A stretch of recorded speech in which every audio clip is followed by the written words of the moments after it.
um casal brasileiro mora aqui, tá? É mais fácil separar aqui ou ir ao Brasil fazer o divórcio? Depende.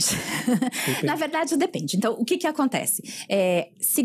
Primeiro que, se você tem, por exemplo, patrimônio no Brasil, você tem que resolver em conformidade com a lei brasileira.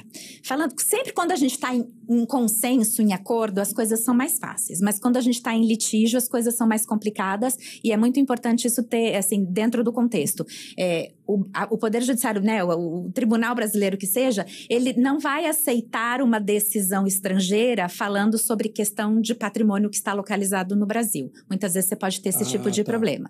Mas se a gente tem um acordo, a gente tem um consenso, aí normalmente isso está sendo aceito. Então, pegando. No Brasil, se você casou no Brasil e se mudou para cá, o nosso Código de Processo Civil entende que o Brasil tem competência para fazer aquele divórcio, porque o fato gerador, o casamento, aconteceu no Brasil. Tem que verificar se o país onde você reside também aceitaria isso, né? Aqui nos Estados Unidos, pelo que eu sei, esse poder é discricionário. Então, tem juízes que podem aceitar aquele divórcio do Brasil, tem juízes que podem não aceitar. Por isso que a gente tem que investigar aí o contexto, como é, como não é, se vai ter uma repercussão imigratória, toda essa questão, que eu acho que é um pouco aonde pega. Isso, né? Então, assim, isso é um contexto. Já tive casos de casais que assim, não, eu me casei no Brasil, eu quero me divorciar no Brasil. Então, mais uma vez, se está dentro de um ambiente de consenso, isso é muito mais fácil, isso normalmente não dá problema nada. Entendi. Porque tem o outro lado também, né? Que a pessoa pode se divorciar aqui, casou no Brasil, divorcia aqui, tá tudo certo? Pode, mas daí você tem que homologar essa sentença lá no Brasil, para que as autoridades brasileiras sejam comunicadas que você está divorciado, porque senão todos os seus documentos vão aparecer como você sendo casado. Enquanto não homologar, é como se nada tivesse acontecido. Não é que nada aconteceu. É que, né, você vai ter que ali comunicar, né, os efeitos do divórcio, do casamento. É como a história aqui, né? Casei aqui nos Estados Unidos, voltei pro Brasil. Não, no Brasil sou solteiro. Não, você não é. Você é casado. Casamento, as pessoas não têm várias vidas, né? Sim. Então, eu tô casado. Se a gente casa ou a gente se divorcia em conformidade com a lei daquele país, com a autoridade competente, e desde que eu não estou indo contra nenhuma lei nacional, né, a ordem pública que a gente chama, aquilo é válido, mesmo que eu ainda não tenha regularizado a minha documentação. Porque tem muita gente que eu acho que pensa, por exemplo, eu casei no Brasil, eu me separei nos Estados Unidos, e aí eu não homologuei no Brasil por alguma razão. Eu escuto isso direto. Então, tem que homologar. Na verdade, assim, tem porquê. Você pode ter repercussões ali, se você recebe uma herança, se você... Entendeu? Você pode ter... Pode ser que não aconteça nada. Pode ter uma repercussão bem simples. Você pode fazer uma viagem com 2 passaportes, cada um com um nome diferente. E aí você já tá enrolado, porque aqui nos Estados Unidos você é casado e no Brasil eu não sou casado. Você é casado e eu sou agente de viagem. E eu tava te contando isso aqui há pouco tempo. E eu tenho casos desse tipo de problema com uma certa frequência.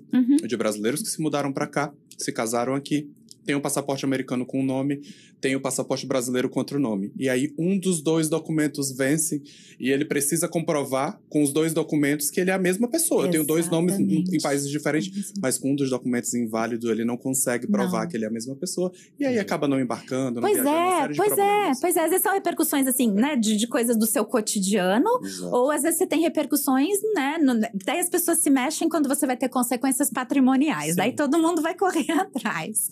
Então, assim, aquela coisa... Outra coisa que eu acho importante a gente mencionar, direito também é prevenção, né? Porque todo mundo só corre atrás de advogado quando eu tô no conflito. Mas eu posso prevenir esse conflito, eu posso prevenir esse problema de passaporte, né? É só regularizar a situação. E é muito mais fácil a gente trabalhar com prevenção do que depois que as coisas já estão com algum problema e eu tenho que correr atrás. O bom quando o divórcio se vai acontecer, que seja, né, vamos conversar, vamos divorciar, vamos chamar alguém para nos orientar, porque imagina que... Só que o problema é que tem um monte de divórcio que é na briga, né?